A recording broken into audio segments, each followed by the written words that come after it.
আসসালামু আলাইকুম। প্রত্যেক ব্যক্তি উত্তম রিজিকের জন্য ভালো চাকরির প্রত্যাশা করে। তবে কোথায় কার রিজিক লেখা আছে তা কেউ জানে না।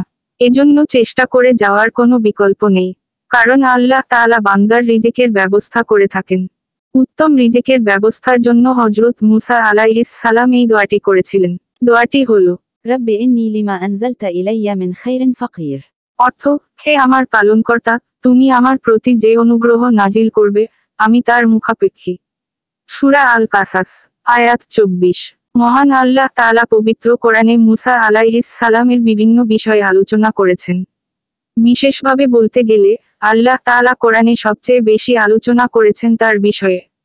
সেখানে আল্লাহর প্রতি তার আকুতি ও আশ্রয় লাভ এবং কাজ অনুসন্ধানের আহ্বান উঠে এসেছে। পবিত্র কোরআনে সেই ঘটনাটি যেভাবে বর্ণিত হয়েছে, তা এখানে উল্লেখ করা হলো। ফেরাউনের রোষানলে পড়ে মুসা আলাইহিস সালাম মিশর থেকে দূরে চলে যান। মাদাইন শহরে গিয়ে পৌঁছান তিনি। সেখানে তার কোনো আশ্রয়ের কিংবা জীবিকার কোনো সংস্থান ছিল না। ولما توجه تلقاء مدين قال عسى ربي أن يهديني سواء السبيل।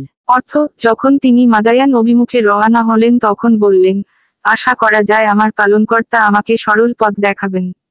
সূরা আল কাসাস, আয়াত 22। ولما ورد ماء مدين وجد عليه أمة من الناس يسقون ووجد من دونهم امرأتين تذودان قال ما خطبكما قالتا لا نسقي حتى يصدر الرعاء وأبونا شيخ كبير। অর্থ, যখন তিনি মাদিয়ানের কূপের ধারে পৌঁছলেন, তখন কূপের কাছে একদল লোককে পেলেন, তারা পশুগুলোকে পানি পান করানোর কাজে রত। এবং তাদের পশ্চাতে দুজন কন্যাকে দেখলেন, তারা তাদের পশুগুলোকে আগলে রাখছে। তিনি বললেন, তোমাদের কি ব্যাপার? তারা বলল, আমরা আমাদের পশুগুলোকে পানি পান করাতে পারি না, যে পর্যন্ত রাখালরা তাদের পশুগুলোকে নিয়ে সরে না যায়। আমাদের পিতা খুবই বৃদ্ধ। সূরা আল কাসাস, আয়াত 23। فسقى لهما ثم تولى إلى الظل فقال رب إني لما أنزلت إلي من خير فقير।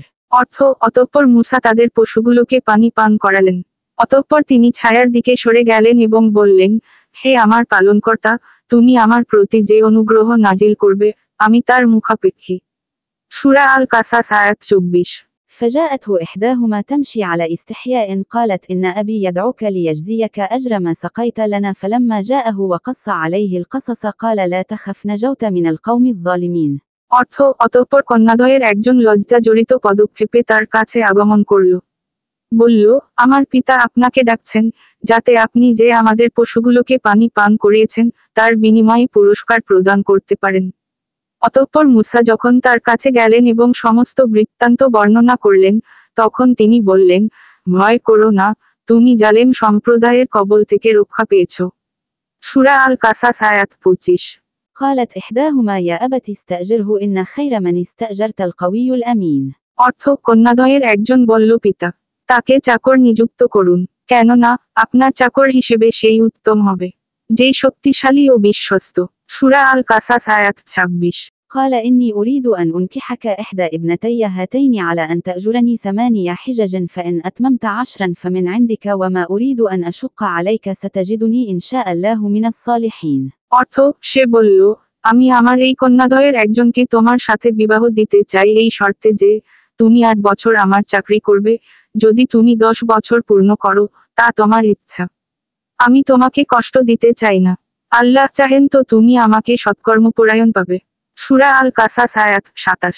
قال ذلك بيني وبينك أيما الأجلين قضيت فلا عدوان علي والله على ما نقول وكيل। অর্থ, মুসা বললেন, আমার ও আপনার মধ্যে এই চুক্তি স্থির হলো। দুটি কন্যাদ্বয়ের মধ্য থেকে যে কোনো একটি পূর্ণ করলে আমার বিরুদ্ধে কোনো অভিযোগ থাকবে না। আমরা যা বলছি, তাতে আল্লাহর উপর ভরসা। সূরা আল কাসাস, আয়াত 28। আল্লাহর নবী হযরত মুসা আলাইহিস সালাম এভাবেই আল্লাহর কাছে দোয়া ও অন্যকে সহযোগিতা করার মাধ্যমে মহান আল্লাহর পক্ষ থেকে উত্তম কর্মক্ষেত্র, জীবিকা, বিবাহ ও আশ্রয় লাভ করেছিলেন। এই ঘটনা থেকে বোঝা গেল, দুনিয়ার কঠিন থেকে কঠিন বিপদেও আল্লাহর রহমত থেকে হতাশ হওয়া যাবে না, বিপদের পর বিপদের সম্মুখীন হলেও না। আল্লাহর রহমতের কাছে আশা রাখতে হবে, ইনশাআল্লাহ সব বিপদ কেটে যাবে। অতএব, যাদের উত্তম চাকরি ও কর্মক্ষেত্র ও কর্মসংস্থানের প্রয়োজন, তাদের উচিত সার্বিক চেষ্টা ও প্রচেষ্টার পাশাপাশি মহান আল্লাহর কাছে এসব আমলের মাধ্যমে সহযোগিতা কামনা করা। আল্লাহ আমাদেরকে উক্ত দোয়ার ওপর আমল করার তৌফিক দান করুন। আমিন।